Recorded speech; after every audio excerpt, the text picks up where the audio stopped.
Hindi story. घमंडी का सिर नीचा। एक जंगल में बांस का पेड़ और एक जामुन का पेड़ पास पास थे। जामुन का पेड़ बांस के पेड़ की अपेक्षा बहुत मजबूत था। बांस का पेड़ बहुत पतला होने के साथ साथ बहुत लचीला भी था। हवा का रुख जिस ओर होता बांस का पेड़ उसी दिशा में झुक जाता था। एक बार जामुन के पेड़ ने बांस के पेड़ का उपहास करते हुए कहा, तुम तो हवा की आज्ञा का हमेशा ही पालन करते हो। हवा की गति और दिशा के अनुसार ही हमेशा हिलते डुलते हो। मेरी तरह शान से सीधे क्यों नहीं खड़े हो? तुम भी हवा से कह दो कि उसकी आज्ञा का पालन नहीं कर सकते। तुम अपनी शक्ति का परिचय हवा को दो। इस संसार में बलवानों का ही चारों ओर बोलबाला है। बांस के पेड़ को जामुन के पेड़ की बातें अच्छी नहीं लगी, लेकिन बांस का पेड़ कुछ भी नहीं बोला और चुपचाप खड़ा रहा। ये देखकर जामुन का पेड़ क्रोधित होकर बोला, तुम मेरी बात का उत्तर क्यों नहीं देते? बांस के पेड़ ने कहा, तुम मेरी अपेक्षा मजबूत हो, मैं बहुत कमजोर हूँ, लेकिन मैं तुम्हें एक सलाह देता हूँ कि तेज हवा तुम्हारे लिए भी नुकसानदेह सिद्ध हो सकती है। यदि हवा की गति तेज हो तो हमें उसका सम्मान करना चाहिए, वरना कभी कभी पछताना पड़ सकता है। जामुन के पेड़ को अपनी शक्ति पर बहुत घमंड था। वह बांस के पेड़ से क्रोधित होकर बोला, तेज हवा भी मेरा कुछ नहीं बिगाड़ सकती। मेरी इस बात को हमेशा याद रखना।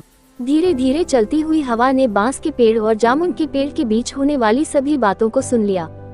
हवा तेज गति से जामुन के पेड़ से टकराकर आगे निकल गई। थोड़ी देर बाद हवा ने अपने अंदर कुछ शक्ति और समेटी और अपने को और भी गतिशील बना लिया। अब हवा एक तूफान के रूप में परिवर्तित हो गई।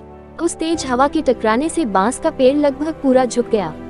वही हवा अब जामुन के पेड़ से दोबारा जाकर टकरा गई, लेकिन जामुन के पेड़ पर उस तेज हवा का कोई भी असर नहीं हुआ। वह उसी प्रकार पूर्ववत खड़ा रहा।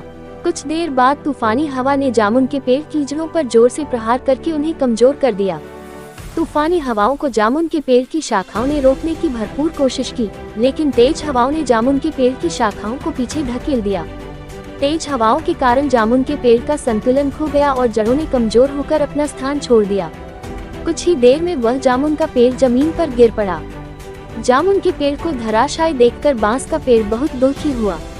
बांस का पेड़ सोचने लगा, यदि जामुन के पेड़ ने मेरी बात मानकर हवा का सम्मान किया होता तो आज उसका अंत नहीं होता।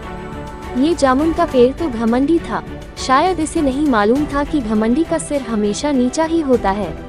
शिक्षा। इस कहानी से हमें ये शिक्षा मिलती है कि घमंड ही मनुष्य का सबसे बड़ा शत्रु है। घमंडी व्यक्ति का सर्वनाश हो जाता है, इसलिए मनुष्य को कभी घमंड नहीं करना चाहिए।